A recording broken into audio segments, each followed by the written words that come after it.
বাংলাদেশের জাতীয়তাবাদী ইসলামী মূল্যবোধ সম্পন্ন সমস্ত নেতৃবৃন্দকে ভারত সরিয়ে দিয়ে আজকে শেখ হাসিনা এবং ওবায়দুল কাদেরদের মতো লেন্দুক লর্জিদেরকে দিয়ে ভারত আজকে বাংলাদেশ পরিচালনা করতে চায়। তাই আমাদের প্রধানমন্ত্রী প্রতিবার যখন দেশের বাইরে যান, বাইরে থেকে এসে সমস্ত পত্র পত্রিকা সিনিয়র সাংবাদিক এবং সম্পাদকদেরকে ডেকে সংবাদ সম্মেলন করেন। সেখানে সাংবাদিকদের অনেকেও প্রধানমন্ত্রী যেই উদ্দেশ্যে সফরগুলো করে থাকেন সেটি নিয়ে প্রশ্ন করার পরিবর্তে আমরা দেখি যে তৈলমর্থন করা বা চাটুকারিতা করায় আসলে মত্ত থাকেন, যার ফলে প্রধানমন্ত্রীর সংবাদ সম্মেলন থেকে দেশ এবং জাতির প্রত্যাশিত কোনো বিষয় আমরা উঠে আসতে দেখি না।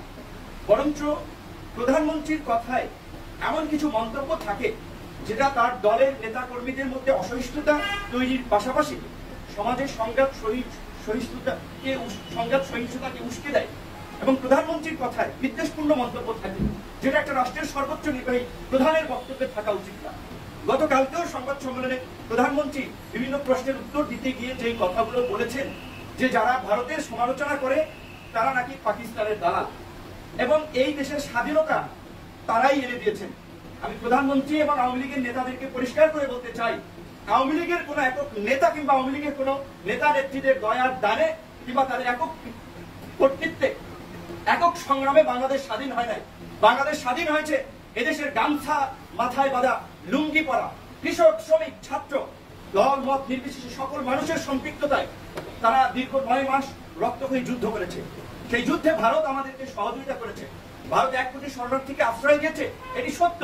কিন্তু আপনারা যদি আরো সত্য অনুসন্ধান করেন, এই শরণার্থী শিবিরগুলোতে যে ডোনেশন করেছে শরণার্থীদের খরচের জন্য তার বেশিরভাগ বহন করেছে মার্কিন যুক্তরাষ্ট্র। এমনকি প্রধানমন্ত্রী যে গর্ব করেছেন যে ভারত সৈন্য প্রত্যাহার করেছে, এখানে প্রধানমন্ত্রীর কোনো কর্তৃত্ব নাই, প্রধানমন্ত্রীর কোনো কৃতিত্ব নাই। সেই সময় প্রধানমন্ত্রী কোনো জাতীয় নেতা ছিলেন না, তার কোনো এখতিয়ার ছিলেন না। এটা সত্য, আমরা স্বীকার করি, সত্যের সাথে স্মরণ করি। তার বাবা বঙ্গবন্ধু শেখ মুজিবুর রহমান সেই সময় মানুষের শ্রদ্ধার পাত্র ছিলেন।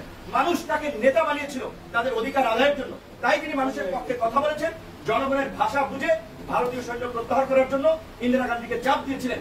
শুধুমাত্র বঙ্গবন্ধুর কথায় কিংবা ইন্দিরা গান্ধীর সম্মতিতেই সৈন্য প্রত্যাহার হয়। মার্কিন যুক্তরাষ্ট্রের স্পষ্ট চাপ ছিল যে ভারতীয় সৈন্য প্রত্যাহার না হওয়া পর্যন্ত মার্কিন যুক্তরাষ্ট্র বাংলাদেশকে স্বীকৃতি দিবে না। অনেকগুলো প্রেক্ষাপট এবং অনেকগুলো প্রভাবকের কারণে বাংলাদেশ স্বাধীন হয়েছে। বাংলাদেশ থেকে ভারতীয় সৈন্য ভারত প্রত্যাহার করে দিয়েছে। সামগ্রিক ভাবেও সবকিছুর ঊর্ধ্বেও ভারত আমাদেরকে যে সহযোগিতা করেছে তার জন্য আমরা ভারতের প্রতি কৃতজ্ঞ। আমরা ভারতের সাথে একটা বন্ধুত্বপূর্ণ সম্পর্ক আমরা রক্ষা করতে চাই, কিন্তু আপনাদেরকে ভুলে গেলে চলবে না। আপনাদেরকে এই ইতিহাসের সঠিক বিষয়টা অনুসন্ধান করতে হবে। ভারত তো শুধুমাত্র বাংলাদেশকে স্বাধীন করার জন্য মুক্তিযুদ্ধে বাংলাদেশকে সহযোগিতা করে নাই, ভারতের স্বার্থ উদ্ধারের জন্য সহযোগিতা করেছে। ভারতের চিরশত্রু রাষ্ট্র পাকিস্তানকে ভাঙার জন্য ভারত সহযোগিতা করেছে। নিশ্চয় আপনারা জানেন বাংলাদেশের যে উত্তর পূর্ব পার্টের যে নদীগুলো আছে সেই নদীগুলো আপনার বিশেষ করে দেশ ভাগের পরেও ভারত পাকিস্তান সেই সময় আপনার সেইগুলো ব্যবহার করে কলকাতা কিংবা ভারত পাকিস্তানি অঞ্চলে পণ্য পরিবহন হতো। 1965 সালে ভারত পাকিস্তান যুদ্ধের পরে ভারতের জন্য সেই নৌপথ ব্যবহার করা পাকিস্তান তখন বন্ধ করে দিয়েছে। 1971 সালের মুক্তিযুদ্ধের পরে 72 সালে প্রথম ভারত তার স্বার্থ আদায় করার জন্য বঙ্গবন্ধুর সাথে মিলে কিংবা বঙ্গবন্ধুকে দিয়ে সেই চুক্তি করিয়েছেন। প্রথম ভারতের সাথে চুক্তি বাংলাদেশের অভ্যন্তরীণ রুট ব্যবহার করে নৌ পরিবহন এবং বাণিজ্য চুক্তি। ভারত তার লাভের জন্য 65 পর ব্যবহার করতে পারে নাই। মুক্তিযুদ্ধের পরপরই তারা সেই ধান্দা হাসিল করার জন্য কিন্তু তারা ঠিকই কাজ করে গেছে। আপনারা লক্ষ্য করবেন যে বাংলাদেশে এই দীর্ঘ 52 বছর 53 বছরে যে কয়টি দেশের স্বার্থ বিরোধী, দেশের স্বাধীনতা সার্বভৌমত্ব বিরোধী চুক্তি হয়েছে তার সবকটি হয়েছে আওয়ামী লীগের আমলে। এবং আওয়ামী লীগ ঐতিহাসিক ভাবে ভারতের সেবাদার, ভারতের দালাল, ক্ষমতায় থাকার জন্য তারা ভারতের দালালি করে চাটুকারিতা করে, সেটা আজকে প্রমাণিত। এই সরকার এই যে গত 3 টার্ম ধরে ক্ষমতায় আছে, কি প্রক্রিয়ায় আছে 4 টার্ম, কিভাবে আছে সেটা আপনারা জানেন, আমরা সবাই জানি। এই 4 টার্ম ক্ষমতায় থাকার ফলে 2010 সালে তারা প্রথমে ভারতকে ট্রানজিট দেওয়ার জন্য চুক্তি করেছে। তার ফলে 11 সাল থেকে আখাউড়া বন্দর দিয়ে ভারতের পণ্য পরিবহন শুরু হয়েছে। 18 সালে ভারতকে ট্রানজিট এবং ট্রান্সশিপমেন্ট দেওয়ার ফলে ভারত চট্টগ্রাম এবং মংলা পোর্ট ব্যবহার করার জন্য অনুমতি পেয়েছে। বাংলাদেশ অভ্যন্তরীণ ভাবে তারা স্থলপথ নৌপথ ব্যবহার করে তাদের পণ্য পরিবহন করছে। তাদের পূর্বাঞ্চলীয় রাজ্যগুলোতে তারা আপনার অল্প সময়ের মধ্যে পণ্য পৌঁছে দিচ্ছে, তাদের স্বার্থ আদায় করছে।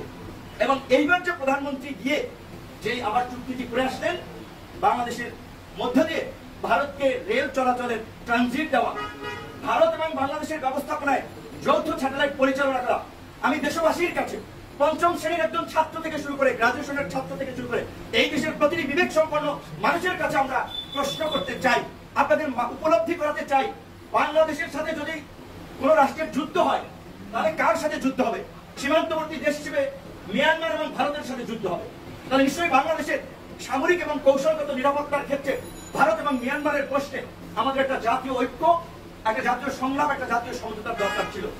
অথচ আওয়ামী লীগ বঙ্গোপসাগরে ভারতের নজরদারি থেকে শুরু করে বাংলাদেশের অভ্যন্তরীণ সমস্ত নৌ স্থল পথে ট্রানজিট দেওয়া শুরু করে এখন আকাশ পথেও স্যাটেলাইট দিয়ে নজরদারি করা সমস্ত আয়োজন তারা করে বাংলাদেশকে ভারতের পেটে ঢুকিয়ে দেওয়ার একটা বন্দোবস্ত করছে। এইটা কি কোনো দেশ করতে পারে? এইরকমের একটা প্রতিবেশী দেশ। আমরা যতই অসাম্প্রদায়িকতার কথা বলি, আমরা যদি সৌহার্দ্যের কথা বলি, ভারত পৃথিবীর বুকে তারা একটা হিন্দু রাষ্ট্র হিসেবে ভারতকে কায়েম করতে চায় নরেন্দ্র মোদীর সরকার। সেই ক্ষেত্রে তাদের প্রধান এইখানে বাংলাদেশের মতো একটা মুসলিম সংখ্যাগরিষ্ঠ রাষ্ট্রকে তারা প্রতিবন্ধকতা হিসেবে দেখছে। বাংলাদেশের আলেম ওলামাদের থেকে শুরু করে বাংলাদেশের এই ইসলামী মূল্যবোধের রাজনৈতিক নেতৃবৃন্দকে গুম করা, হত্যা করা থেকে শুরু করে এমন কোন কর্মযজ্ঞ এবং মিশন নাই যা ভারত দেয় নাই। বঙ্গবন্ধু শেখ মুজিবুর রহমানের হত্যাকাণ্ড ভারত ঘটিয়েছে, জিয়াউর রহমানের হত্যাকাণ্ড ভারতীয় র ঘটিয়েছে, এবং এই যে আজকে বাংলাদেশের আরেকজন অবিসংবাদিত নেত্রী বেগম খালেদা জিয়াকে মৃত্যুর দুয়ারে ঠেলে দিয়েছেন চিকিৎসা ব্যবস্থার নামে, জেলখানায় নিয়ে তার খাবারের সাথে বিষ মিশিয়েছে, এটা তার নেতাকর্মীরা বলছে। এইভাবে আজকে তাকে মৃত্যুর দুয়ারে ঠেলে দিচ্ছে।